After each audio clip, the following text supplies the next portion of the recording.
कल मेरा एकादशी का व्रत है, आज दशमी है, कल एकादशी का व्रत है, तो कल मेरी जब एकादशी का व्रत रहेगा तो मेरा ना जाने कितना कितना पाप, कितना कितना असत्य, कितना कितना झूठ, कितना कितना प्रपंच वो समाप्त हो जाएगा। इसमें मुझे प्रसन्नता हो, इसमें मुझे आनंदता हो।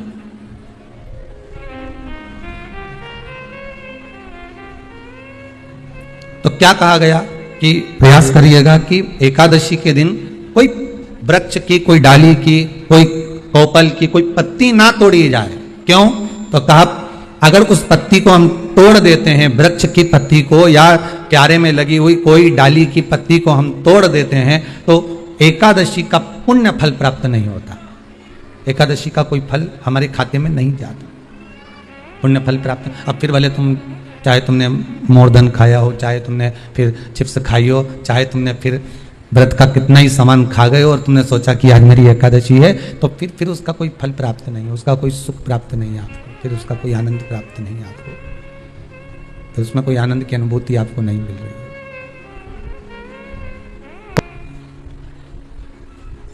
फिर उसमें कोई फल की प्राप्ति आपको नहीं हो रही।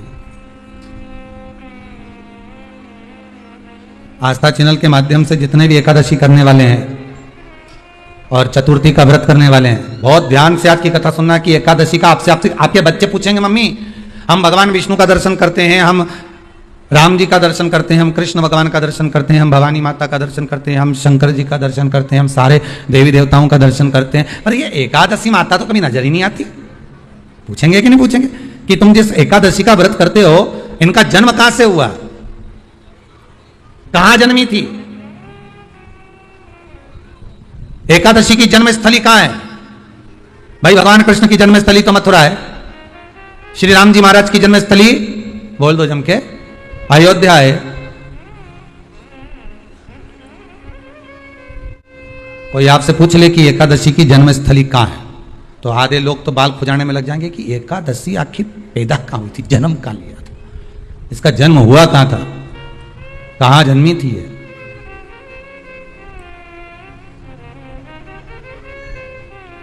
इसका जन्म स्थल है कहां? और अगर मान लो जन्म स्थल एकादशी का है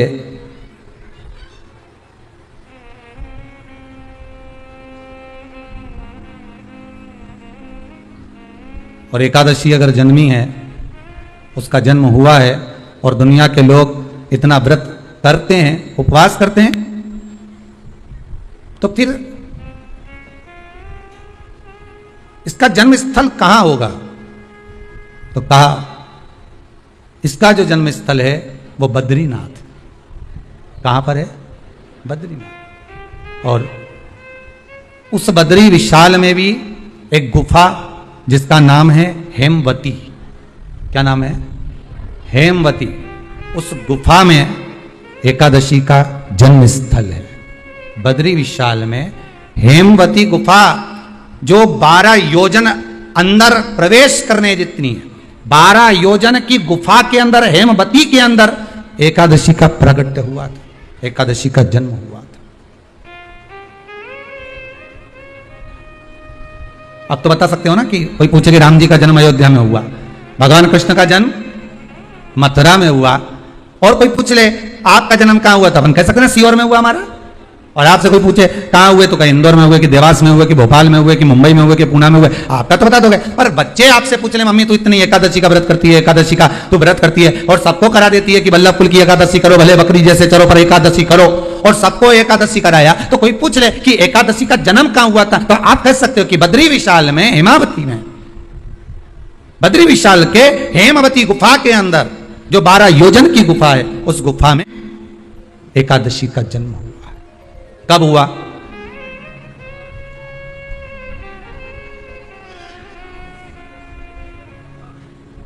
जन्म होने का कारण, राम जी के जन्म होने का कारण था रावण का संहार। भगवान कृष्ण के जन्म होने का कारण था कंस का संहार। नरसिंह भगवान के जन्म होने का कारण, प्रकट होने का कारण था हिरण्यकशिपु का संहार। बराह भगवान के प्रकट होने का कारण था कि पृथ्वी को जल पर लाकर ठहराना, हिरण्याक्ष का संहार। तो फिर इसके जन्म का कारण क्या है? तो कहा इसके जन्म का केवल एक कारण है। सतयुग में सार का नियम है, एक व्यक्ति की मूर दैत्य की मात्र हस्ती को मिटाने के लिए सारे आ गए, पर 33 कोटि देवता 15 मिनट नहीं लगे मूर दैत्य को। 15 मिनट में मूर दैत्य ने सारे देवताओं को हिला दिया, भाग गए।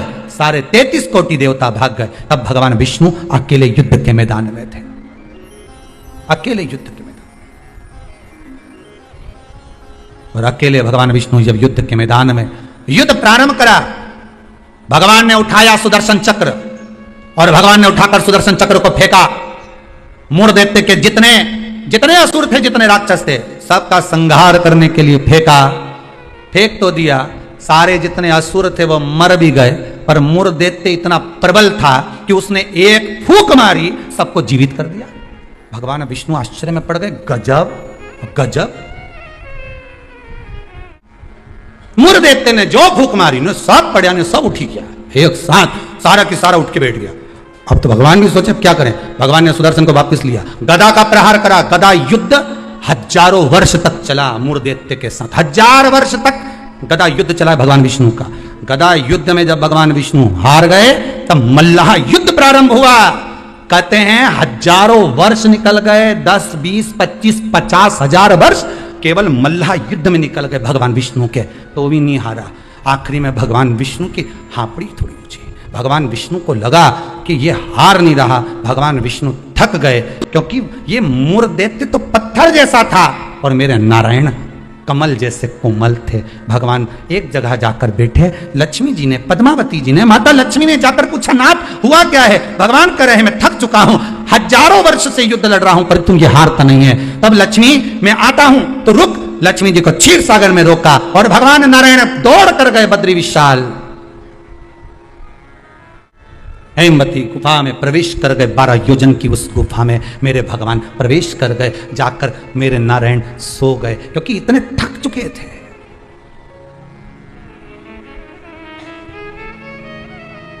इतने थक गए थे। और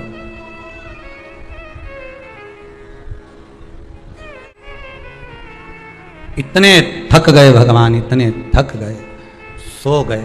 मूर दैत्य भगवान के पीछे पीछे दौड़ कर आया कि आखिर ये जा कहां रहे, ये जा कहां रहे। मूर दैत्य ने विचार करा, आज भगवान भाग कर कहां जा रहे हैं मुझसे। केवल वो तालियां देखकर भगवान युद्ध का मैदान छोड़कर नहीं भागे थे। यहां मूर दैत्य को देखकर भी भगवान युद्ध का मैदान छोड़कर भागे थे। भगवान का नाम था रणछोड़ राय। कहां जा रहे हैं, किस जगह जा रहे हैं? चले।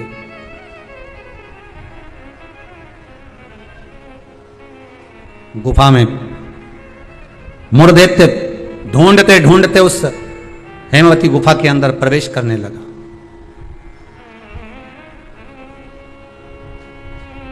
वहां पर हेमवती गुफा में जैसे ही प्रवेश करा, उस समय पर पाप पुरुष, कौन सा पुरुष है? पाप व्यक्ति का जो पाप होता है, जब वो पुण्य वाली जगह पर जाता है, सत्कर्म वाली जगह पर जाता है, तो उसका जो पाप पुरुष है, उसका जो पाप है, वो उसके सामने आकर खड़ा हो जाता है। बहुत ध्यान देना। क्यों कहते हैं कि मंदिर जाओ, क्यों कहते हैं तीर्थ जाओ, क्यों कहते हैं सत्संग में जाओ, क्यों कहते हैं कथा स्मरण में बैठ जाओ, क्यों कहते हैं? हमारा जो पाप है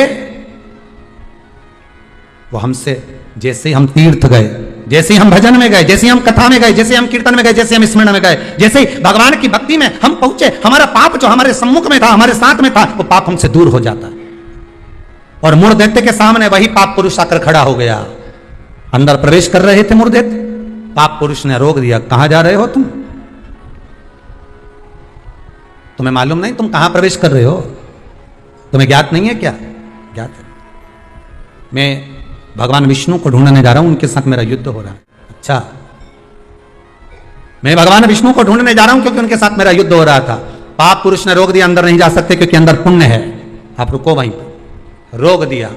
जब मुर दैत्य ने पाप पुरुष को हटाया और अंदर प्रवेश करने लगा, 11 दिन तक, एकादशी दिन तक, 11 दिन तक पाप पुरुष और मुर दैत्य दोनों की बात संवाद हुई है।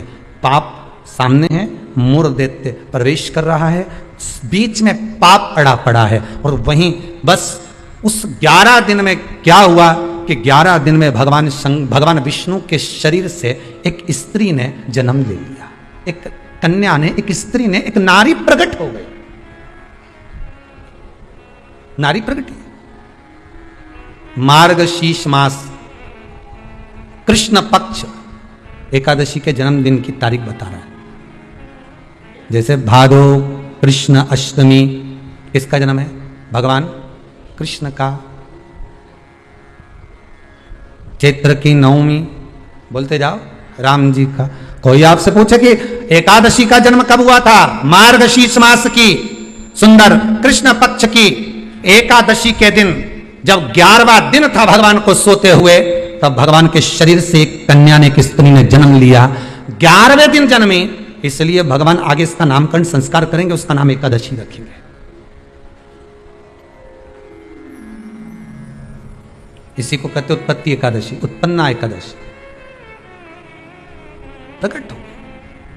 आप पुरुष ने देखा कि कोई कन्या आ रही, बड़ी सुंदर है, बड़ी सरल, बड़ी अच्छी दिख रही है। और पाप पुरुष ने देखा इतनी सुंदर कन्या, इतना सुंदर उसका स्वरूप।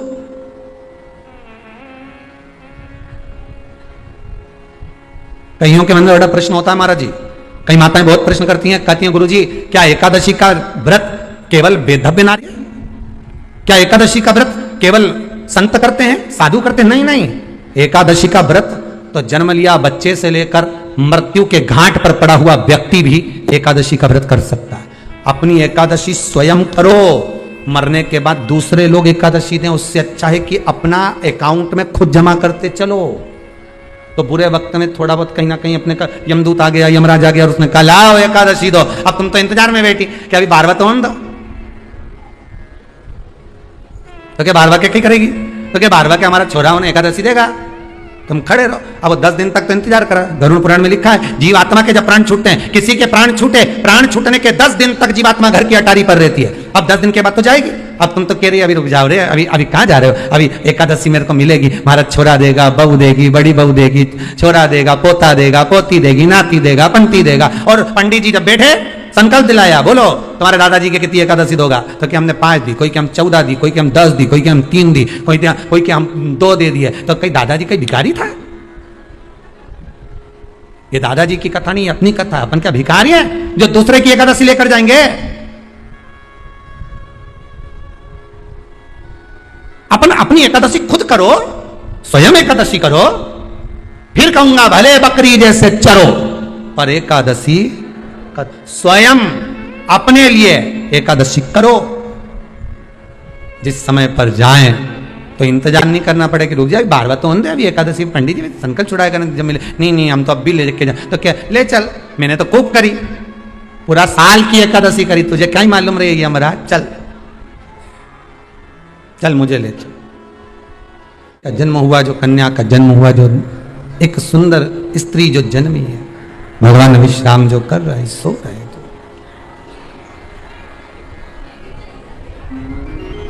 प्रकट हो गई। एकादशी का जन्म मार्गशीर्ष मास कृष्ण पक्ष एकादशी, उत्पन्ना उत्पत्ति एकादशी प्रकट। आप पुरुष एकादशी को देखा, भाग गए। कितना सुंदर व्याख्यान वर्णन है, जरा ध्यान दीजिएगा कि मात्र एकादशी का दर्शन ही पाप पुरुष ने करा और वो भी भाग गए। घर में अगर कोई एक व्यक्ति एकादशी का व्रत करता है तो उसके घर में पाप प्रवेश नहीं करता। ये देखिए कितना सुंदर व्याख्यान। पाप पुरुष भागा। मुरदैत्य सामने खड़ा था। जैसे सुंदर स्त्री को देखा, मुरदैत्य ने हाथ आगे बढ़ाया। इतने में एकादशी माता ने तुरंत जो हाथ का धक्का दिया कि मुरदैत्य ने जैसे देवताओं को नीचे पटका था, वैसे ही मुरदैत्य भी भूमि पर गिर पड़ा। बहुत ध्यान देना, अगर आप किसी को नीचे गिरा रहे हो तो अपनी भी तैयारी पूरी कर कर रखना कि तुम भी कहीं ना कहीं नीचे गिरोगे, आज नहीं तो कल। आप किसी के लिए खड्डा खोद रहे हो, तैयारी रखना, एक दिन आपके लिए भी तैयारी होता है। घर में एक बूढ़े पिताजी रहते थे, तो पत्नी ने कहा तुम्हारे पिताजी बहुत खांसते हैं, बच्चों को पढ़ने में तकलीफ होती है, एक काम करो इनको माली के कमरे में ठहरा दो, चौकीदार वाले, चौकीदार के कमरे में। पिताजी को, हाँ फिर रोटी वोटी भोजन वोजन क्या करेंगे, मैं यहां से सब भेज दूंगी, तुम चिंता मत करो। पिताजी को चौकीदार के कमरे में ठहराओ, एक घंटी लगा दो, पिताजी घंटी बजाएंगे, मैं यहां से सामान भेज दूंगी। ठीक है। पिताजी से बेटे ने कहा पापा बाबूजी आप पीछे के कमरे में ठहर जाओगे क्या चौकीदार वाले? हाँ बेटा मुझे तो सोना है, कहीं पर भी सो जाऊं, उसमें क्या दिक्कत। हाथ जोड़ के पिताजी आपसे हाथ जोड़ता हूं, आप इस मकान में अंदर कभी मत आना, आप बाहर रहो। ठीक है बेटा, अगर आप बोल रहे हो तो मुझे कोई दिक्कत नहीं है। ठीक है, एक घंटी लगा दे, बजा देना, पानी ले आएगी बहू, भोजन ले आएगी, नाश्ता ले आएगी, चाय ले आएगी। ठीक, घंटी लगा दी, पिताजी घंटी बजाते, बहू सामान भेज देती। एक दिन पिताजी ने घंटी नहीं बजाई, बेटे ने कसम दी थी अंदर मत आना मकान। बेटा शाम को आया, पत्नी से पूछा क्यों, पिताजी को चाय भोजन नाश्ता वगैरह दिया? पिताजी ने घंटी नहीं बजाई, हो सकता है उनके पास रखा होगा। बेटा शाम के समय पिता के कक्ष में जाकर देखता है पिता पलंग से जमीन पर पड़े हुए थे। पूछा, जल का छींटा दिया, बेहोशी में पिता थे, उठे, क्या हो गया पिताजी? पिताजी बोले प्यास लगी। पानी नहीं पिया क्या आपने? भोजन नहीं किया? नहीं, मैंने खूब घंटी बजाई पर कोई सामान लेकर नहीं आया। बेटे ने घंटी बजाकर देखी तो घंटी नहीं बज रही थी। पिताजी घंटी तो बज नहीं रही है। पिताजी बोले मुझे लगता है घंटी के तार को ऊंदरा ने कतर दिया होगा, चूहे ने कतर दिया होगा, इसलिए घंटी नहीं बज रही होगी। बहू का दोष नहीं है बेटा। बेटा बाप को पानी पिलाता, इतने में बाप चला गया, मर गया, प्राण छूट गए, अंतिम संस्कार हो गया, 10 दिन पूर्ण हो गए, सफाई होने लगी। घर में 2 बच्चे थे छोटे छोटे, जब मां सफाई कर रही थी तो घर के दोनों बच्चे ने, एक ने तार को घड़ी बनाया, जेब में रखा, एक ने घंटी को अपनी जेब में रखा। मां ने पूछ लिया क्या कर रहे हो? बच्चे चिल्ला कर दौड़े, घंटी जेब में रख रहे हैं। क्यों? जैसे आपने दादाजी के लिए घंटी लगाई थी, आपकी बहू आपके लिए लगाएगी, उसकी तैयारी कर रहे हैं। ये उसकी तैयारी है, जैसा करोगे वैसा भरोगे। किसी के ऊपर उंगली उठाओगे, ये बाकी की उंगलियां आपकी साइड जाएगी, एक दिन आप पर भी उंगली उठाई जाएगी। किसी के लिए अपयश करोगे, एक दिन आपको भोगना पड़ेगा। किसी के लिए आप शब्द बोलोगे, वो शब्द आपको भी झेलना पड़ेगा। किसी के लिए बुरा करोगे, बुरा आपको भी झेलना पड़ेगा। मत बुरे कर्म कर बंदे, वरना पछताएगा। भगवान की आंखों से तू बच नहीं पाएगा, तू बच नहीं पाएगा। कब तक बचोगे? किसी कपटी के साथ कपट करोगे ना, चल जाएगा, पर किसी भोले के साथ, सीधे के साथ, जिसने आपके साथ पूर्ण विश्वास करा, उसके साथ अगर कपट कर गए तो जिंदगी नरक जैसी जाएगी, नरक से भी। बहुला है कोई घर में, आपके परिवार में कोई सीधा है, बहुला है, बहुत सरल है, किसी के बीच में नहीं बोलता, उसके साथ अगर आप कपट करोगे तो आपको रोना तो बहुत पड़ेगा, साहब, बिलखना तो पड़ेगा बहुत। अब एकादशी ने धक्का दिया, नीचे गिर गया। कहते हैं 1 वर्ष लग गया था उस मूर दैत्य को उठने में, जो धक्का एकादशी ने मारा था। कई एकादशी ऐसी रे, एक धक्का जो मारे नहीं तो अच्छा निपटी जाए। पाप कपट छल बेईमानी प्रपंच, ये तो उठे ही नहीं दादा एकादशी के दिन। ये सब दुबक के बैठे, आज एकादशी है, आपने बोलना ही नहीं। ऐसे हर एकादशी पे एकादशी आ जाए तो तुम काय बोले उससे?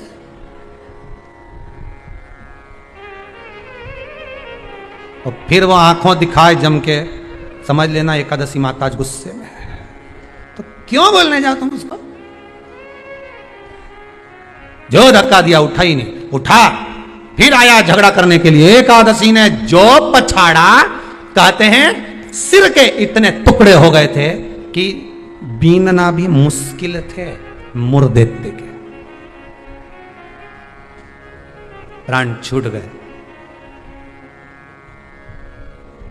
पाप पुरुष सामने आकर खड़ा हो गया।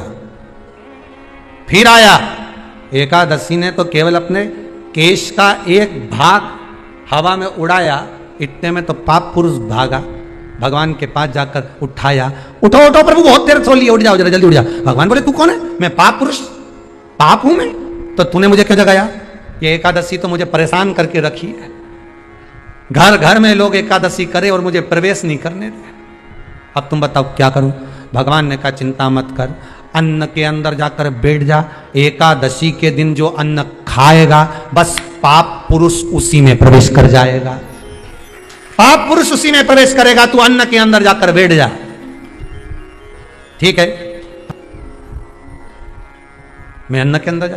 भगवान के नेत्र खुले, एकादशी को देखा, इतनी सुंदर एकादशी थी साहब। इसलिए शास्त्र कहता है कि जितनी एकादशी होती है 26 की 26 एकादशी का अगर आप वर्णन करेंगे, 26 की 26 एकादशी का यदि आप स्मरण करेंगे तो एक एक एकादशी का अगर नाम स्मरण करें तो कितना कितना सुंदर। के महीने में 2 एकादशी, कामदा पाप मोचन, बैसाख में 2 वरुथनी मोहिनी, ज्येष्ठ महीना अपरा निर्जला, आषाढ़ योगनी देवशवनी, श्रावण महीने की कामिका पुत्रदायिनी, भादो महीने की अजा परिवर्तनी, अश्विनी महीने की इंद्रा पापकुशा, कार्तिक महीने की रमा प्रबोधनी, मार्गशीर्ष मास की उत्पन्ना और मोक्षदा, पौष महीने की सफला और पुत्रदा,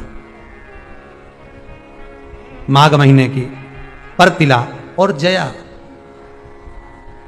फागुन महीने की विजया और आमल की एकादशी, अधिक मास की पद्मनी और परमा। कितने सुंदर नाम है। अब इस नाम से पहचान करो, निर्जला, कितनी सुंदर नाम। अब नाम इतना सुंदर है तो एकादशी कितनी सुंदर होगी। अब एकादशी इतनी सुंदर होगी तो जिस दिन तुम व्रत करोगी एकादशी का तो तुम कितनी सुंदर होगी। मतलब भगवान कितने प्रेम से सिखारेगा। इसका हृदय कितना सुंदर है। ऊपर की सुंदरता मत देखो साहब, व्रत करने से भीतर की सुंदरता। अब पहले कथा में कहा कि क्रीम की चमक 15 दिन रहती है, अच्छे कर्म की चमक जिंदगी भर रहती है। कर्म की चमक देखना है हमें, क्रीम की नहीं।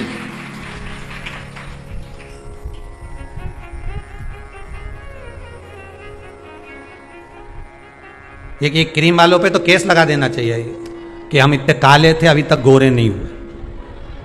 50,000 रुपए की पूरी क्रीम पोत ली, जैसे कि जैसे ही है।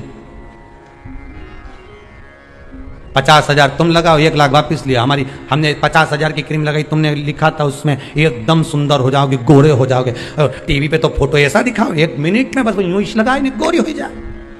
और हम तो पूरी सालों लगाते लगाते हो गए अभी तक जैसा कि जैसा ये जैसा कि जैसे ही रिया, कहीं अंतर ही नहीं आया। तो बताओ, तुम बताओ गोरा कब होंगे? तो क्रीम वाले भी कह देंगे रे हमने तो शिव पुराण सुनी थी, बाहर की चमक से हमें कोई मतलब नहीं। हमने तो शिव पुराण में सुना था कि भीतर की चमक चाहिए। क्या करें बाहर की चमक का? ये चमक ये दमक फुल्ल बन में महक सब कुछ सरकार तुम्हारी से है। अभी बाहर की चमक का करोगे क्या? 2 तरह का पार्लर होता है, ब्यूटी पार्लर 2 तरह का। एक घर के बाहर भी होगा, जहां जहां रहते हो ना, जिस शहर में रहते हो, जो कथा सुन रहे हो टीवी पे, आस्था पर या मोबाइल पे सुन रहे हो, जिस मोहल्ले में कॉलोनी में रहते हो वहां लिखा रहता होगा ब्यूटी पार्लर। अब उस पार्लर में, और एक पार्लर ये भी है शिव पुराण का, बस अंतर इतना है, उस पार्लर में लड़की का श्रृंगार होता है, बाहर का श्रृंगार होता है जिससे पति बीत जाता है। और इस शिव महापुराण के पार्लर में आत्मा का श्रृंगार होता है जिससे महादेव बीत जाता है। पार्लर यह भी है, पार्लर वो भी है। वो बाहर का है, ये भीतर का है। इसमें आत्मा का श्रृंगार होगा। अब आज तुम लोग जब कथा सुन के उठो ना और कहीं जाओ और कोई तुमसे पूछे कहां गई थी, दिखी नहीं, तो कहना पार्लर में बैठी थी।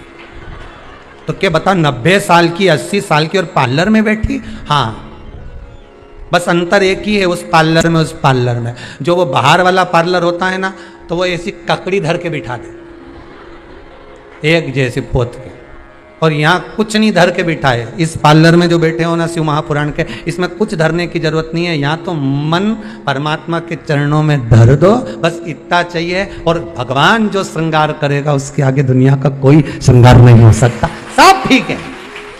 जो पछाड़ा, एकादशी ने जो पछाड़ा और मुर दैत्य मरा, मुर दैत्य तो मर गया, समाप्त हो गया। वो जो 11वें दिन जन्मी थी, उसने हाथ जोड़कर निवेदन करा नारायण से। नारायण ने पूछा, तुम कौन हो? इतनी सुंदर हो तुम, इतनी सुंदर कौन हो तुम? आखिर कौन हो तुम? इतनी सुंदर कौन हो? कहा, महाराज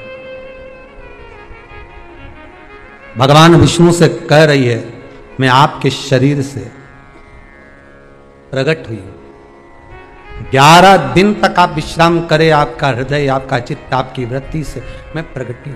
भगवान ने कहा, तू 11वें दिन जन्मी है, मैं तुझे एकादशी नाम देता हूं। मांग, तुझे क्या चाहिए? मांग ले, तुझे क्या चाहिए? क्योंकि तूने मुर दैत्य को मारा है जो कोई देवता नहीं मार पाए। बोल, तुझे क्या? सारे देवता जहां हार गए थे वहां तू प्रकट होकर तूने संहार किया। मांग, तुझे क्या चाहिए? एकादशी ने भगवान विष्णु से कहा, नाथ प्रभु वर दे दो। मृत्यु लोक में जो मनुष्य मेरा व्रत करेगा, चाहे जलचर, थलचर, वायुचर या सांसारिक मनुष्य, मेरा अगर एकादशी का व्रत करेगा, प्रभु उसका धन धान्य वैभव सुख संपदा बढ़ेगी और उस जीवात्मा को नरक नहीं भोगना पड़ेगा, सीधे वैकुंठ का उसको वास मिलेगा। जब जीव आत्मा को लेकर चला जाएगा, यम के दूत जब बंदी बनाकर ले जा रहे होंगे उस जीवात्मा को, जिसके प्राण छूटे होंगे, यम के दूत जब बंदी बनाकर ले जा रहे होंगे, तब मुझे वर दो कि मैं इसका हाथ पकड़कर बेतरनी से पार उतार कर सारे नरकों से निकालती हुई आपके धाम में लेकर आऊं। भगवान ने वर दे दिया, तथास्तु। हे एकादशी सुनो, मृत्यु लोक का मनुष्य अन्न का त्याग कर कर, क्योंकि अन्न में एकादशी के दिन पाप पुरुष रहता है, अन्न का त्याग कर कर एकादशी के दिन जो मनुष्य तुम्हारा व्रत धारण करेगा, उस व्रत को करेगा और उस व्रत को धारण करेगा, उसकी मनोकामना पूर्ण होकर वो मेरे ही धाम को जाएगा। ये तो हुआ एकादशी के जन्म की कथा। तो अब तुमसे कोई पूछे तो बता देना, एकादशी का जन्म कहाँ हुआ था, एकादशी का जन्म किस गुफा में हुआ था, एकादशी का जन्म कौन से महीने में हुआ था, एकादशी का जन्म कौन सी एकादशी को हुआ था। ये सब वर्णन आज की कथा में अपन ने श्रवण करा।